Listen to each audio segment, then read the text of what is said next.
Hi friends, నేను మీ త్రివేణి. ఈరోజు నేను మీకు చిన్న చేపల పులుసునైతే చూపించబోతున్నాను. ఎటువంటి మసాలాలు లేకుండా చిక్కటి గ్రేవీతో అదిరిపోయే రుచితో అయితే చూపించబోతున్నాను. సింపుల్గా అయితే ప్రిపేర్ చేసుకోవచ్చండి. ఫస్ట్ టైం చేసేవాళ్ళు కూడా సూపర్గా చేస్తారు. అంత బాగుండుద్ది ఈ చేపల పులుసు. చూసేయండి. ముందుగా అయితే ఇక్కడ మనం తీసుకున్న చేపలు వచ్చేసి కానాగర్తలండి దీని పేరు.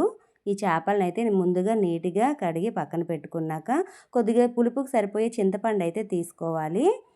ఒక 60 గ్రామ్స్ చింతపండునైతే తీసుకున్నాను. ఇప్పుడు స్టవ్ మీద ఒక కడాయి పెట్టుకొని ఆయిల్ అయితే వేసుకోవాలి. ఆయిల్ బాగా వేడెక్కాక అర స్పూన్ ఆవాలు, ఒక పావు టీ స్పూన్ జీలకర్రనైతే వేసుకున్నాను. 5, 6 పచ్చిమిరపకాయలని పొడుగ్గా కట్ చేసి వేసుకున్నాక, పెద్ద సైజు ఆనియన్లు 2 చిన్న ముక్కలుగా కట్ చేసి వేసుకొని ఇలా వేయించుకోవాలండి. ఇలా ఒకసారి వేగాక కాస్త కరివేపాకునైతే వేసుకుందాం. కరివేపాకును వేసి ఇలా ఒకసారి వేయించుకోండి.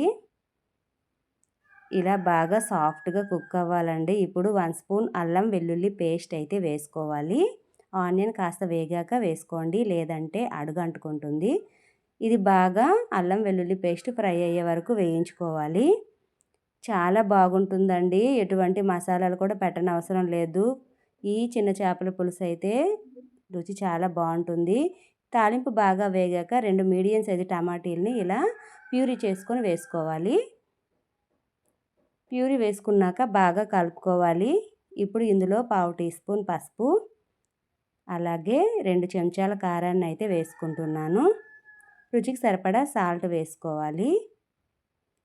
ఇలా వేసుకుంటే సరిపోతుందండి. దీనికి ఎటువంటి మసాలాలు పెట్టనవసరం లేదు. ఇప్పుడు బాగా దీన్ని కుక్ అవ్వనివ్వాలి.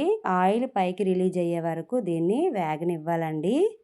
ఇలా ఎంత బాగా ఈ టమాటీ అనేది మగ్గితే మనకి అంత రుచిగా ఉంటుంది చేపల పులుసు. ఇదైతే గుర్తుపెట్టుకోండి.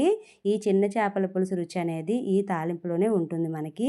ఇది బాగా ఆయిల్ పైకి రిలీజ్ అయ్యాక ఇప్పుడు మనం నీట్‌గా కడిగి పెట్టుకున్న చేపలనైతే వేసుకోవాలి. చేపలు వేశాక చింతపండు నానబెట్టుకున్నాం కదా, వాటి గుజ్జునైతే వేసుకోవాలి.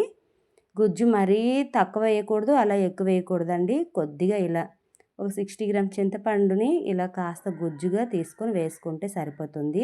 గరిటెతో నెమ్మదిగా కలపండి, లేకపోతే చేపలు ముక్కలు అయిపోతాయి. ఇలా చూపించినట్టు ఇలా కుదుపుకోవాలి. ఇలా బాగా కుదుపుకున్నాక కాస్త కొత్తిమీరనైతే వేసుకోండి.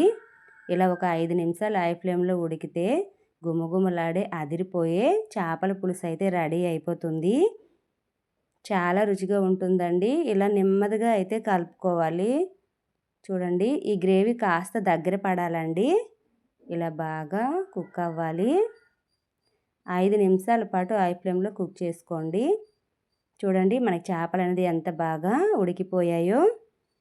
ఇంతేనండి, చాలా సింపుల్గా మన చిన్న చేపల పులుసు అనేది రెడీ అయిపోతుంది.